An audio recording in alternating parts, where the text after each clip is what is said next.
sekaligus menjawab tugas UAS Masail Fiqhiyah. Baiklah, soal yang pertama. Sudah dilihat bahwasanya bayi tabung merupakan proses pembuahan di luar tubuh antara semen suami dan ovum istri dan diimplantasikan ke dalam rahim istri. Dalam hal ini, spermatozoon, ovum dan kehamilan seluruhnya berasal dari suami istri yang bersangkutan. Ini dilakukan sebab pasangan suami istri kesulitan untuk mendapatkan keturunan dengan sebab tertentu. Padahal anak keturunan ialah pelengkap dalam kehidupan rumah tangga. Dalam hal tersebut, yang pertama, yang A itu berikan analisis Anda terkait hal tersebut. Baiklah, analisis saya mengenai bayi tabung tersebut bisa kita lihat dalam Quran surah Ar-Rum ayat 21 yang berbunyi, A'udzu billahi minasyaitonir rajim. Bismillahirrahmanirrahim. Wa min ayatihi an khalaqa lakum min anfusikum azwajan litaskunu ilaiha wa ja'ala bainakum mawaddatan wa rahmah. Inna fi dzalika ayatin liqaumin yatafakkarun. Yang artinya, di antara tanda-tanda kebesarannya ialah bahwa Dia menciptakan pasangan-pasangan untukmu dan dari jenis dirimu sendiri agar kamu merasa tenteram kepadanya. Dia menjadikan di antara kamu rasa cinta dan kasih sayang. Sesungguhnya ada yang demikian itu benar-benar terdapat tanda-tanda kebesaran Allah bagi kaum yang berpikir. Quran surah Ar-Rum ayat 21. Telah jelas bahwasanya dalam Quran surah tersebut ada 3 tujuan seseorang itu melakukan pernikahan. Yang pertama itu adalah sakinah, yang kedua adalah mawaddah, dan ketiga adalah warahmah. Yang bagian kedua itu adalah mawaddah. Mawaddah itu adalah kaitannya dengan bayi tabung tadi. Mawaddah itu adalah sebuah rasa cinta, pucuk dari rasa cinta seseorang, buah dari rasa cinta suami istri itu adalah keturunan.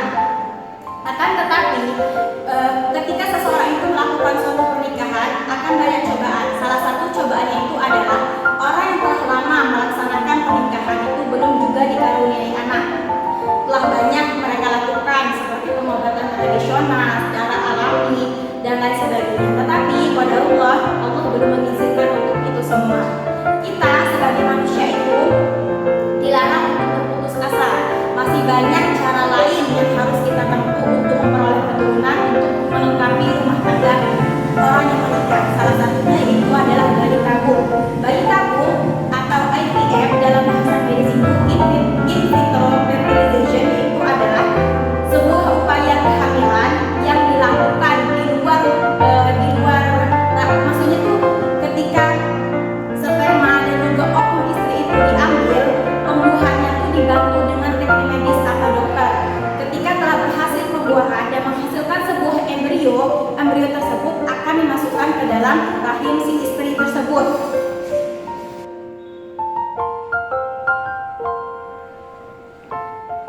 Baiklah, di sini saya akan menganalisis dari segi hukum. Yang pertama itu dapat kita lihat dari surah Al-Baqarah ayat 223 yang berbunyi, A'udzu billahi minasyaitonir rajim. Bismillahirrahmanirrahim. Nisa'ukum harthun lakum fa'tu harthakum anna syi'tum wa qaddimu li anfusikum wattaqullaha wa'lamu annakum mulaqu wa basyiril mu'minin. Yang artinya, istrimu adalah ladang bagimu, maka dekatilah ladang itu atau bercampurlah dengan benar dan wajar. Kapan dan bagaimana yang kamu sukai, makanlah hal yang terbaik untuk dirimu. Bertakwalah kepada Allah dan ketahuilah bahwa kamu telah akan menghadap kepadanya sampai kelak apabila dalam nanti. Jadi, ulama fuqaha itu bersepakat bahwasanya Al-Baqarah ayat 223 itu bisa menjadi diperbolehkannya bayi tabung tersebut, yaitu tetapi dengan catatan bahwasanya sel sperma dan juga sel ovum itu berasal dari orang tua dalam perkawinan yang sah. Dan juga bisa dilihat dari maqasid syariahnya itu. Maqasid syariah itu kita lihat dari hifdzun nasab, yang mana di sini harus adanya penjagaan atau menjaga nasab tersebut.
kesehatan. Yang mana di sini disebutkan undang-undang ini menjelaskan pelaksanaan program bayi tabung harus dilakukan sesuai dengan norma hukum, agama, kesusilaan dan kesopanan. Jadi maksudnya di sini orang itu hanya boleh melakukan bayi tabung hanya untuk alasan kesehatan. Yang mana pertama itu bayi tabung itu juga harus diikuti dengan norma hukum. Maksudnya hukum yang pertama tadi kan sudah dijelaskan di awal tentang yang boleh melaksanakan bayi tabung dengan alasan orang tua atau sesama itu dari pasangan suami istri yang sah. Itu karena kesehatan, kalau memang ada kesehatan ya nggak apa-apa diperbolehkan. Terus yang kedua itu dari agama Islam itu kan udah menganjurkan untuk kita proses bayi tabung. Tapi kalau memang ada unsur syar'i yang membuat itu tidak bisa melakukan atau mendapatkan dengan secara alami maka boleh dilakukan. Terus dari kesusilaan dan kesopanan itu juga kurang etis untuk kita melaksanakan bayi tabung hanya untuk menjaga berat menjaga tentang etis. Jadi dan juga ada tuh kesehatan yang memang membuat suami istri itu dapat melakukan bayi tabung itu ada 4, ada 5. Yang pertama itu istri mengalami kerusakan kedua salur tuba, kedua salur telur atau tuba. Yang mana kita ketahui bahwasanya ketika terjadi pembuahan secara alami itu akan terjadi pada saluran tuba sang istri. Tetapi karena adanya kerusakan tersebut, mau tidak mau saluran tuba tersebut harus diangkat dan tidak bisa terjadi pembuahan secara alami, maka dilakukan pembuahan secara bantuan medis dengan di luar, maksudnya itu dengan bayi tabung tersebut. Terus yang kedua adalah lendir leher rahim istri yang tidak normal. Maksudnya di sini ketika ada lendir pada rahim si istri tersebut menyebabkan sel sperma dari hasil pembuatan hubungan yang alami itu akan mati, maksudnya itu cepat mati, belum sampai kepada saluran tuba baru melewati sel rahim tinggi rahim udah mati. Itu tuh bisa terjadi karena misalnya si istri itu pemutihan, misalnya pemutihan itu terlalu kental, kemudian itu mencolok.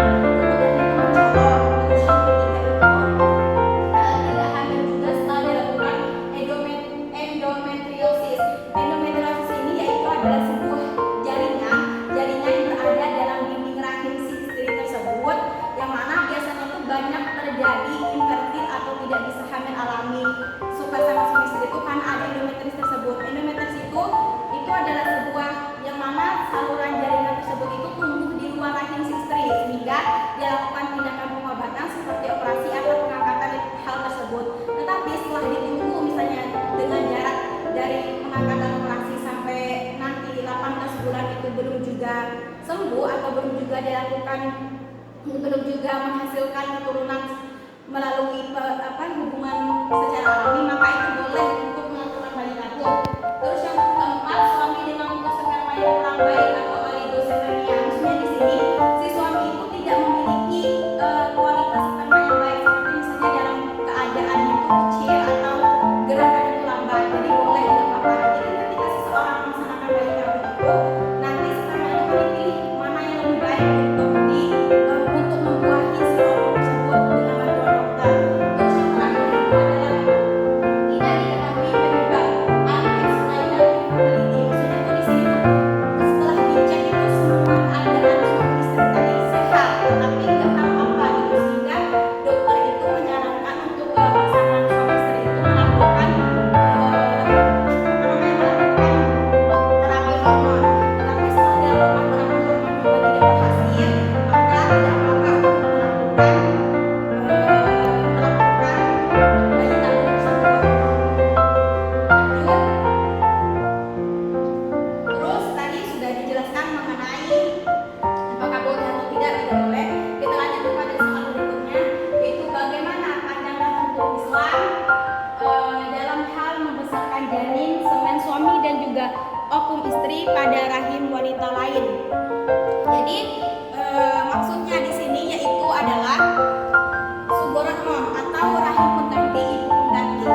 Di sini tuh dalam Indonesia itu memang belum ada hukum secara khusus yang mengatur mengenai tentang rahim pengganti tersebut, tetapi kita bisa menggunakan cara berpikir, yaitu cara berpikirnya argumentum contrario. Maka dapat kita menerapkannya pada pasal 100 KUH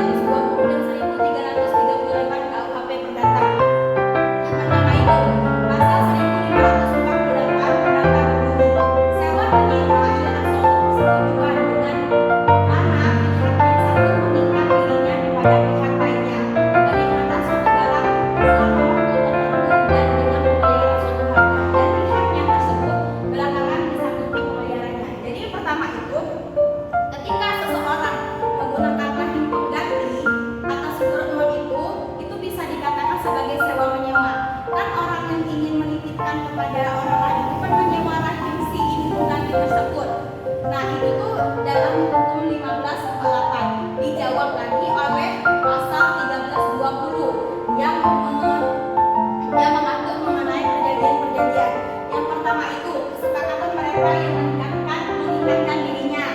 Yang kedua, percakapan untuk membuat suatu perikatan. Yang ketiga, suatu pokok persoalan tertentu. Dan yang keempat, suatu sebab yang tidak terlarang. Jadi menurut dari pasal 1320 KUHP pidana itu kan sudah terpenuhi itu perjanjiannya. Yang apa nih? Kesepakatan mereka itu sepakat untuk antara si pemilik embrio dan juga ibu tadi sepakat untuk melakukan meminjam rahim si ibu ganti. Terus yang kedua, membuat suatu perikatan. Di situ pasti ada perjanjian kan, entah itu perjanjian misalnya ibu si pemilik embrio tadi untuk memberikan uang atau biaya kehidupan dan lain sebagainya. Terus yang suatu pokok persoalan, untuk persoalannya tadi itu tadi menitipkan embrio dan suatu sebab yang tidak terlarang. Mereka berdua itu kan tidak melarang, antara si pemilik embrio dan juga ibu pengganti tadi kan tidak melarang untuk melakukan hal tersebut. Tetapi jika salah satu dari keempat tersebut tidak terpenuhi, maka perjanjian tersebut batal. Dan juga ada yang poin kedua itu kan ada kecakapan untuk membuat suatu perikatan. Itu dijelaskan pada pasal selanjutnya, yaitu pada pasal 138 ayat 1 KUHP Perdata yang berbunyi semua perjanjian yang dibuat secara sah berlaku sebagai undang-undang bagi mereka yang membuatnya. Jadi maksudnya itu yang kedua itu kan tentang kesepakatan perjanjian. Menurut pasal 338 tadi bahwasanya itu ada beberapa hal.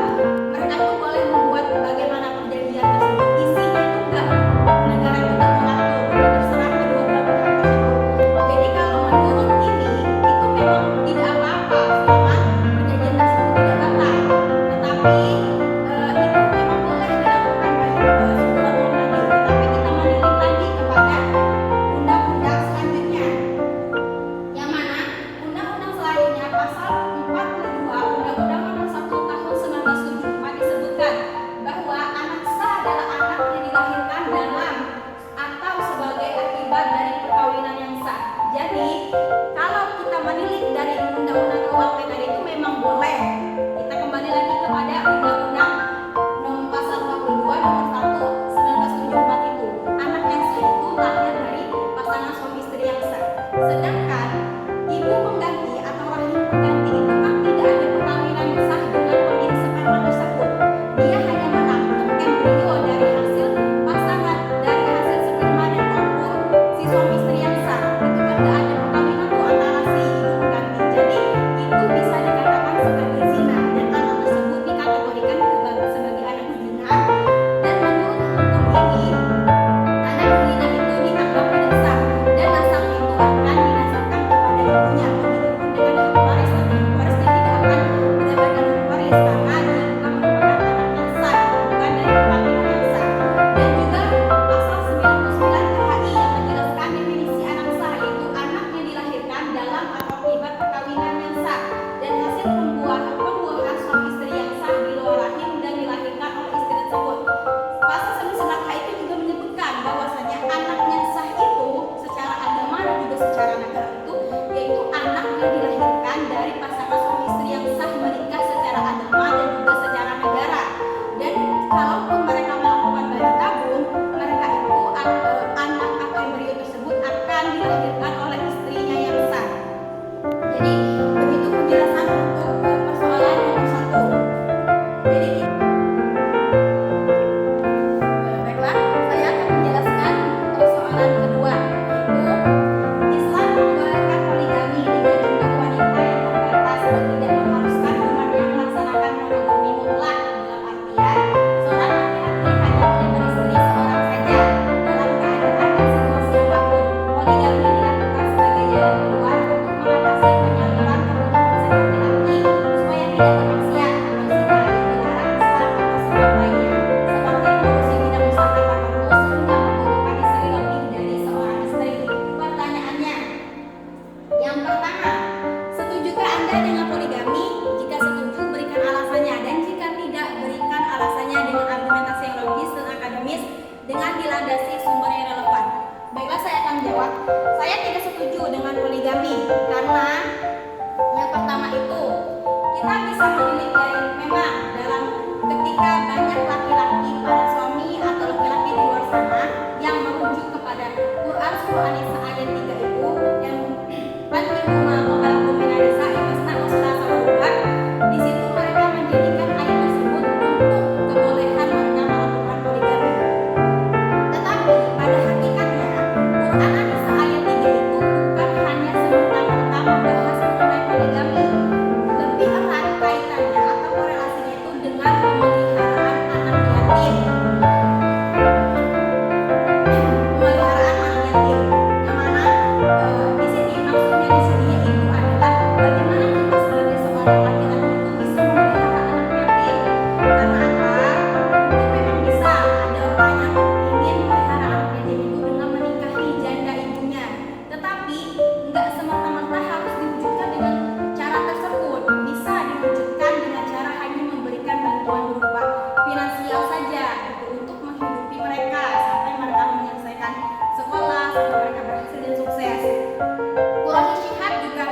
anaknya, di mana istri merasa insecure, istri merasa dirinya kurang sehingga suaminya memilih untuk poligami. Anaknya psikologis anak bisa terganggu karena apa? Karena anak berpikir ayahnya itu tidak sama lagi, bapaknya nggak sama lagi. Yang dulu hanya mereka adalah keluarga kecil mereka, tahu-tahu ada keluarga lain yang masuk ke dalam keluarga mereka, otomatis kasih sayang itu akan berbagi. Sedangkan anak itu butuh perhatian, butuh bonding kepada orang tuanya. Ketika hal tersebut terjadi bisa berpengaruh kepada psikologisnya. Terus yang kedua itu dampak ekonomi dalam rumah tangga. Misalkan seorang yang poligami, oke, dia bisa menyanggupi bahwasanya dia bisa memberikan material secara adil kepada dua istri atau lebihnya. Tetapi kan namanya rezeki itu nggak semata-mata ada. Ketika memang waktu itu uangnya pas-pasan untuk kepada istri pertama, tetapi ada gangguan kepada istri kedua, sehingga harus dibagi uangnya memang hanya mencukupi untuk satu keluarga tersebut, dan itu bisa menimbulkan pertikaian atau perkelahian antara suami istri. Yang ketiga itu dampak kekerasan pada perempuan. Ketika poligami itu terjadi, itu bisa menjadi dampak kekerasan.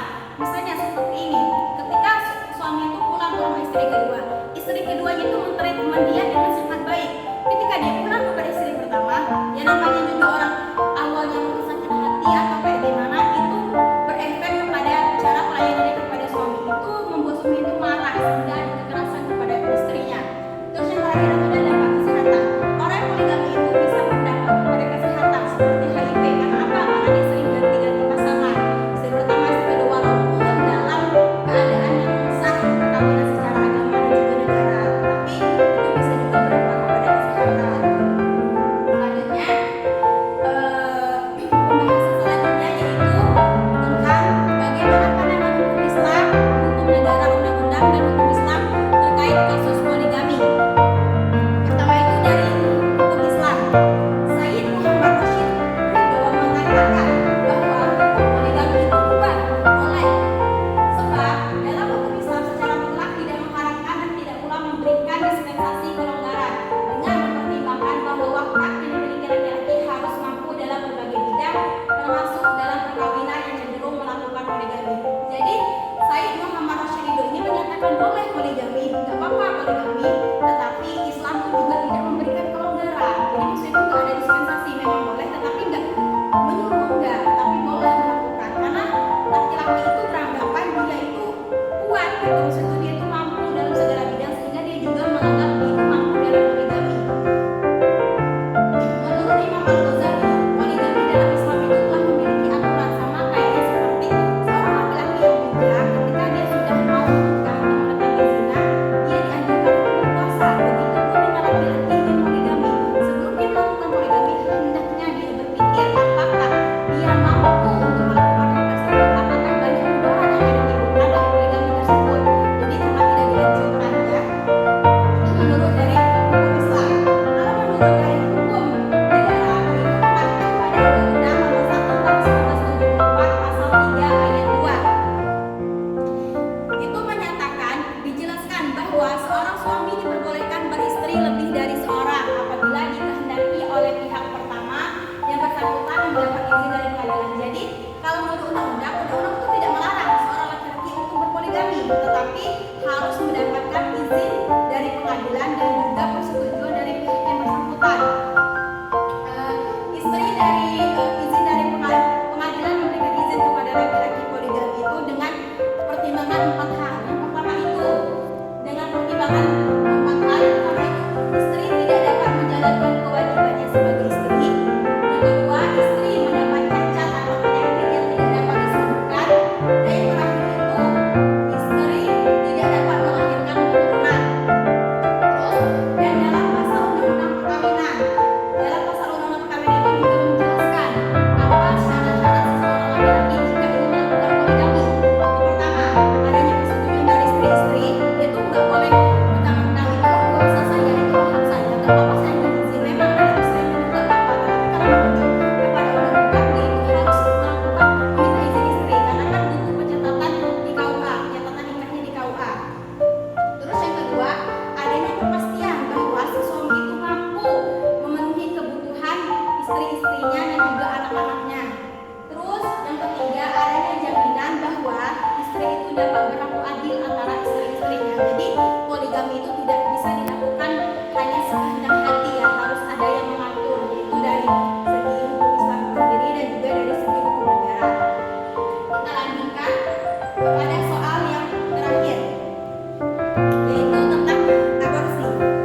ada uzur nggak apa-apa, asalkan belum ditiupkan. Terus yang kedua itu sebagian mazhab Hanafi dan juga sebagian Syafi'i, maksudnya yang sebagian dari atas tadi. Itu kalau ruhnya tuh belum ditiupkan, itu boleh melakukan aborsi. Nggak boleh melakukan aborsi ketika ruh itu belum ditiupkan, tetapi nggak boleh dilakukan aborsi, tetapi boleh dilakukan, mubah dilakukan ketika memang ada uzur syar'i, makruh dilakukan kalau nggak ada uzur syar'i. Terus yang ketiga itu adalah mazhab Maliki. Mazhab Maliki ini yaitu makruh secara mutlak untuk mengaborsi janin walaupun ruhnya itu belum ditiupkan. Dan terakhir itu adalah jumhur ulama mazhab Maliki dan mazhab Syafi'i.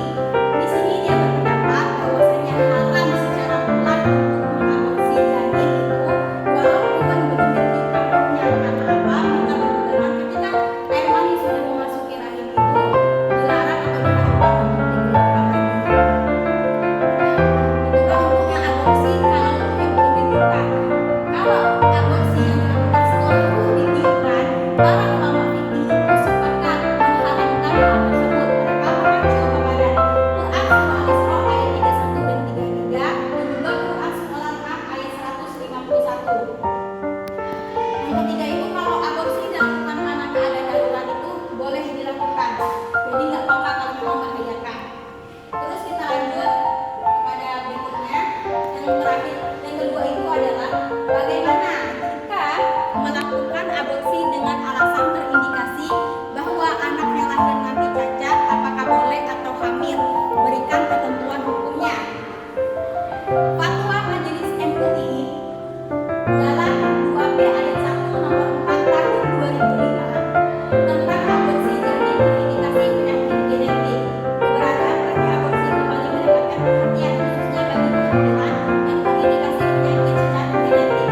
Pada fatwa tersebut menjelaskan aborsi boleh dilakukan karena ada uzur, yaitu antara uzur yang bersifat darurat dan uzur yang bersifat hajat. Jadi fatwa MUI itu membolehkan untuk seseorang melakukan aborsi dengan adanya hajat dan juga dengan adanya keadaan darurat. Keadaan darurat ini maksudnya yaitu adalah ketika misalnya ibunya itu terkena penyakit yang mematikan, misalkan seperti orang darah tinggi itu, orang darah tinggi itu ketika dia hamil itu efeknya itu sangat besar pada kehamilan dan juga si anak.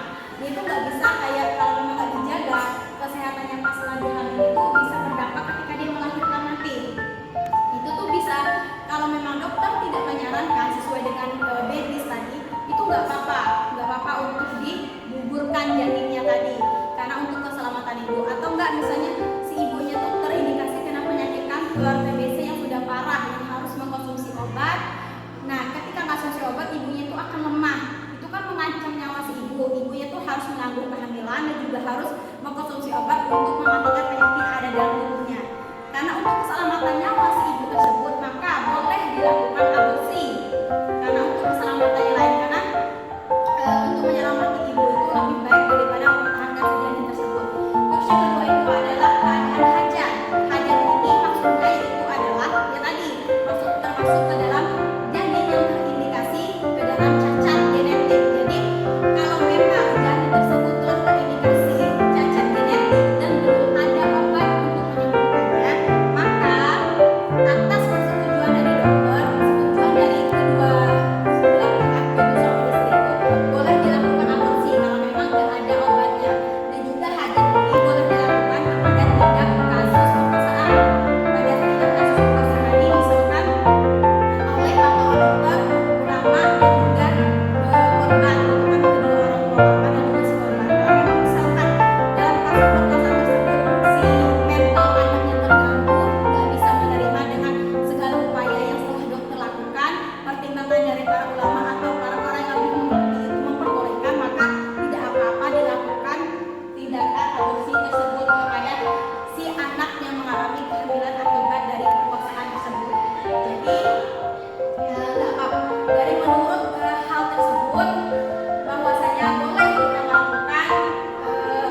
acara